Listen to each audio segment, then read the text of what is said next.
everyone! Good morning! I'm back! This is Sam Brusas and welcome back to my YouTube channel. Oh my gosh! This is it guys! Pag-uusapan natin ngayon, laro niya dito sa Miss Universe. Pwede nga bang matalo or pwede niyang ikapanalo? Yan ang tatalakayin natin ngayon. But before anything else, hello Philippines and hello beautiful people! Mabuhay! Kamusta kayong lahat? Sana lahat po kayo ay okay at safe ngayong araw na ito.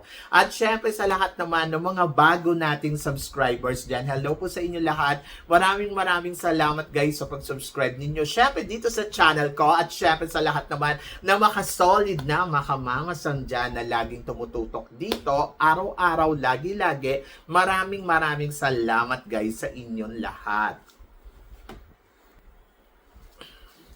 Siyempre, usapang Miss Universe Philippines tayo ngayon. Alam ko lahat kayo ay excited dahil patindi nga ng patindi ang labanan dito sa Miss Universe Philippines. At aminin ninyo, hindi nyo mahulaan kung sino ang mananalong Miss Universe, di ba? So, meron kayong agam-agam sa mga utak ninyo.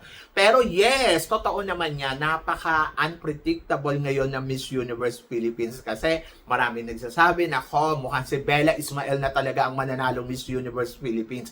Sabi nila, pero sa totoo lang, hindi sila kumpiyansa. Meron din silang kahit konti na parang, sandali lang muna. Ganon. At marami din nagsasabi na, mukhang si Pampanga ang mananalong Miss Universe Philippines. Hindi imposible yan. Dahil nagpapakita din ng kumpiyansa sa sarili at buo ang loob ng Pampanga. Kaya, ayun. So, medyo malakas din yung laban niya. Marami din nagsasabi na baka mamaya si Tacloban ang manalo ng Miss Universe Philippines o kaya si Laguna. Pwede din mangyari yan na hindi natin inaasahan. Nangyari na yan way back 2020 kay Rabia Mateo, di ba? Parang biglang nanalo na inaasahan natin front runner. At hindi lang yan, marami din nagsasabi talaga na pwede na si Bea Milan Windorski na dapat ipanalo ng Miss Universe Philippines. Yes! To be honest, yes. Pero nandoon pa rin tayo na pwedeng hindi din. So, itong mga nakaraang araw, syempre, ang isa sa mga nakikita ng lahat ay talagang malinaw, ay pwede talagang manalo si April Smith at saka itong si Taguig, si Bella Ismael. Maraming nagsasabi na sila yung nakikita namin na good player talaga dito sa competition na to. Pero ang tanong ko, sila nga ba talaga ang napupusuan ng mga hurado?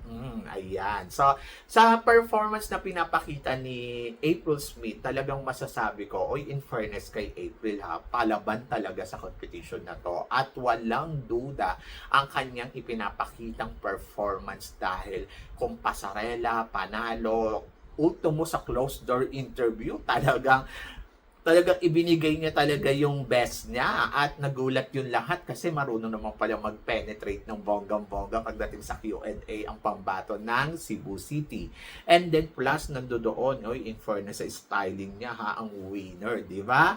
Kaya marami nagsasabi na mukhang another black beauty ang ipapadala natin sa Miss Universe kasi nga sobrang galing din talaga ni April Smith. To be honest so kung halimbawa bigla siyang magiging Miss Universe Philippines, maiintindihan ko kasi baka ang organization talaga ay nakitaan siya ng ganong kagaling na potential para ilaban sa Miss Universe, and then plus nandoon na alam mo yon na pwede talagang another black beauty ulit tayo, di ba?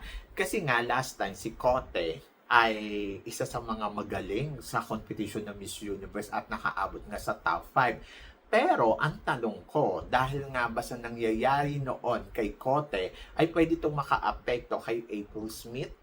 To be honest, yes, pwedeng maka-apekto dahil syempre nakita ng organization kung paano naglaro sa entablado si Cotebwar, but hindi pinanalong Miss Universe at hindi nakarating kahit sa last two standing. So doon, manonotice mo na ang organization ayaw nila ng black winner, di ba? So, bakit tayo magpapadala ng black winner? And then, pwede din naman na, sige, subukan natin sa April. kung performance, lagi ko sinasabi sa inyo, kung performance ng mga kandidata natin dito sa Miss Universe Philippines, talagang lahat sila ay sobrang lakas. Sa totoo lang, lahat sila ay potential, lalo na yung mga frontrunner katulad ni Pampanga, ni Taguig, ni April Smith, Bea Milan, lahat sila potential. Pero kasi ang matinding kalaban natin dito, yung mismong organization. Sa totoo lang, hindi naman yung mga magiging kandidata sa Miss Universe, yung organization. Kasi yung organization na to, medyo, ayun nga, medyo lang naman, medyo problemado talaga ang organization na to. Yung kumbaga parang mahirap silang kapain, mahirap silang amuin, mahirap silang i-please. O kumbaga parang swerte natin kapag nagugustuhan nila yung kandidata natin. Kaya, ang kailangan natin ay magpadala ng perfect na candidates. Minsan na rin nagparinig si Kun An na dapat ang kandidata ng Pilipinas ay pumili ng maganda at talagang pang Miss Universe ang itsura kung gusto daw natin manalo ng Miss Universe. So, narinig na natin yung sa bibig ni Kun An. And then, ayun nga. So, I think, dapat alam na natin yon. Kasi, di ba, parang doon tayo dapat tututo. And then, syempre, iba-iba naman yung ganda ng Pinay. May ganda na talagang may wow, may ganda na simplihan lang, may ganda na alam mo yon na hindi naman masyadong palulong ganda. And then, ayun. So, para sa akin, sa April, hindi ko pa rin siya nakikita ang magiging next Miss Universe Philippines natin. Pero hindi ako magugulat kung sakaling siya, tulad ng sinabi ko. Pero sa ngayon, ang nakikita ko, siguro another crown ang pwedeng maibigay sa kanya ng organization na to. And ayun, looking forward ako kung siya nga ba ang magiging Miss Supranational ng ating bansa this year. So ipinapakita niyang galing, I think yes. But Universe, medyo mahihirapan siya dito. So, yun lang yung akin, ha? Hindi ko naman ina-underestimate yung kakayahan ni April Smith. Pero yun. Yun lang yung na-observahan ko. And then, punta naman tayo dito sa, tawag dito, sa Miss Universe Taguig. Yes, magaling din si Miss Universe Taguig. Wala naman din akong masabi. Kung performance ang pag-uusapan, talagang lumalaban at pumapalo talaga si Taguig.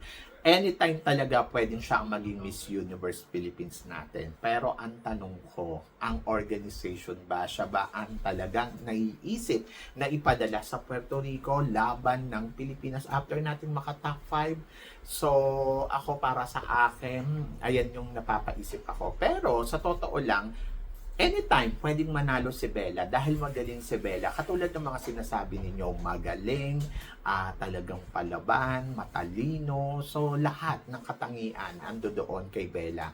And let's see kung sa kanya na nga ba to. And then, meron ding kandidata na talaga namang umaangat din, katulad din ni Pampanga. Surprising yung beauty ni Pampanga, no? I mean, surprising yung laban. Sobrang habang papalapit sa exciting moment, ay talagang papalapit din siya ng papalapit talaga sa corona. At panalo ang kanyang mga performance na pinapakita lately. And then, nandoon ako, looking forward ako kung paano nga ba siya pang mag-execute at kung ano pa ang ipapakita niya, lalo na sa darating na swimsuit at finals. And then, punta naman tayo dito kay Nicole Borromeo. Si Nicole, to be honest, si Nicole, one of the top eh. So, ito yung masasabi mo na ang galing ni Nicole. Kasi talaga naman, in fairness naman kay Nicole, talagang impressive yung mga pinapakita niya sa competition na to. Pero itong mga nakaraang araw dito sa closed door interview, maraming nadismaya dahil hindi niya na-assess ng maigi ang sarili niya pagdating sa Q&A. So, dahil sa nakitaan ng dinaga sa dibdib si Nicole Borromeo, so eto kaya ang dahilan kung bakit siya maliligwak dito sa Miss Universe Philippines? Ayun ang hindi ko alam. Malalaman natin yan very soon. But for now, I think yes, parang feeling ko, kasi syempre, di ba, dapat lagi kang confident. Laging nandoon yung kumpiyansa mo. At ayun yung naging problema na wala yung kumpiyansa niya. Kinabahan siya eh. So, nakasagot naman sa nakasagot. Pero kasi syempre, di ba, iba pa din yung kapag ano ka, kumpiyansa ka talaga. And I hope na sana makabawi si Nicole. For now, dati nung isang araw ay nasa kanya yung tingin ko na baka siya ang mananalo, pero biglang sinagot ako ng Q&A nila, parang delikado ang ikot ni Nicole. So, nandito din syempre, nakikita din natin yung laban ni Tacloban. My gosh, si Tacloban ang isa sa mga nakikita ko na iba din ang laro sa competition na to. Sobrang pwedeng siya ang maging dark horse winner natin dito sa Miss Universe Philippines. Yung hindi mo inaasahan biglang winner. In fairness naman kay Tacloban, may beauty ino-offer. Napapansin na rin naman talaga natin yung ganda niya. Kahit balikan nyo yung mga vlogs ko, bago pa magsimula ang Miss Universe Philippines, ay nakikitaan ko na rin talaga ng ganda at potential ang pambato ng Tacloban. And yes na yes ako kung sakaling siya ang mananalong Miss Universe Philippines. Kasi naman may ganda tapos may galing sa salita. But let's see. So, isa sa mga dark horse ko na nakikita. Pwede din umikot ang kapalaran dito kay Laguna. Dahil si Laguna, in fairness sobrang panalo din ang eksena. Sobrang galing din ang ipinapakita sa competition na to. At ayun din, talagang surprising din ang laban ni Laguna. Ayan si Tacloban, si Laguna, isama pa natin si Cotabato Province. In fairness, marunong pagdating sa kompetisyon. So, nakakapaglakad, nakakapag-emote, at nakakapagsalita talaga ng bonggang-bongga. So, isa din siya sa mga kinoconsider ko na dark horse. And then, pwede din natin isama si Iligan, dahil si Iligan ay talaga naman, oh my gosh, nakakagulat, di ba? Then, sa mga ibang candidates, katulad ni Sultan Kudarat, Iloilo, and Tarlac, hindi ako magugulat kung bigla silang nawala sa eksena or hindi sila nakarating sa dulo ng kompetisyon. Hindi ako magugulat sa magiging laro nila kasi possible naman talaga pwedeng mangyari yon. Dahil yung laro ni Iloilo at laro ni Sultan Kudarat at saka ni Tarlac ay medyo, beauty, wala akong masabi. Ang beauty nila, pack na pack, winner na winner. Pero yung sasabihin mo, yung execution na tinatawag, doon ako medyo parang nag-aalinlangan sa kanila kasi marami nagpe-penetrate na kandidata sa totoo lang, especially sa Q&A, di ba? Pero hindi lang naman kasi Q&A ang basihan para manalo ang isang kandidata. Kailangan din ng performance at nakakapag-perform naman sila doon. But, ayun nga, so marami ding malalakas at marami ding pwedeng mawala. So, waiting din ako sa ipapakita ni Negros Occidental, iba din kasi ni Albay, at saka syempre ni Muntinlupa. Dahil si Muntinlupa nakaka-penetrate. So, nung last time sa evening gown, hindi ganun kabongga ang gown niya, pero pumalo naman siya sa botohan. And then, swimsuit, titignan natin kung paano siya makikipaglaro, pero ang closed door interview niya, masasabi mong good. Si Manila, medyo, eto talaga, medyo nakakatakot. Siya naman yung surprising para sa akin na parang kung bigla siyang mananalo. So ang laro ni Maynila, hindi ganong kalakas, hindi ganong ka-weak, di ba? Ando doon siya sa level lang. Pero maganda kasi alam mong may ibubuga. Once na pumasok to sa top 10 or sumunod na round, kaya niya mag-penetrate for the next round, and next round. And then, pagdating naman sa laro ng ibang kandidata, ayun, abangan natin kung sino pa ang mag-shine. Eto, possible ba talagang manalo dito ang pambato ng La Union? To be honest, siya pa rin yung nakikita ko, Miss Universe Philippines. From the start until nung nag-close door interview, si La Union ang nakikita ko na safe for the crown talaga. And then, siya talaga yung beat para sa corona ng Miss Universe Philippines. Kumbaga, para sa akin, siya talaga yung I think it's La Union ang mananalo. Ganon. Ewan ko sa inyo. Alam kong may nakikita kayong iba at nabanggit ko naman na yan. Pero, para sa akin, sila Union ang nakikita ko pa rin talagang malakas. Hindi ko alam, but kumbinsido kasi ako sa kanya eh. Yung kumbaga parang hindi ko naman siya idolo, hindi ko naman siya ina-admire na parang, oh, I love her, I love her. Hindi. But I believe her. Magkaiba yung I love her sa I believe her. I believe her kasi yung capacity level na meron siya, talagang ibinibigay niya 100%. Papunta na ako doon sa gusto ko na siyang mahalin. Pero for now, masasabi ko, I believe her. But tagig, I love her. So, yan. So, ganon. Anyway, so good luck and let's see, di ba? Kung sino nga ba ang papalarin na maging Miss Universe Philippines. Pero ikaw, ang tatanungin ko, anong masasabi mo dito sa mga pinag-uusapan natin? Comment below mo yan para at least malaman ko naman kung ano naman ang chika mo sa mga tinatalakay natin. Syempre, maraming salamat sa inyong lahat sa support at pagmamahal na binibigay ninyo syempre dito sa channel ko.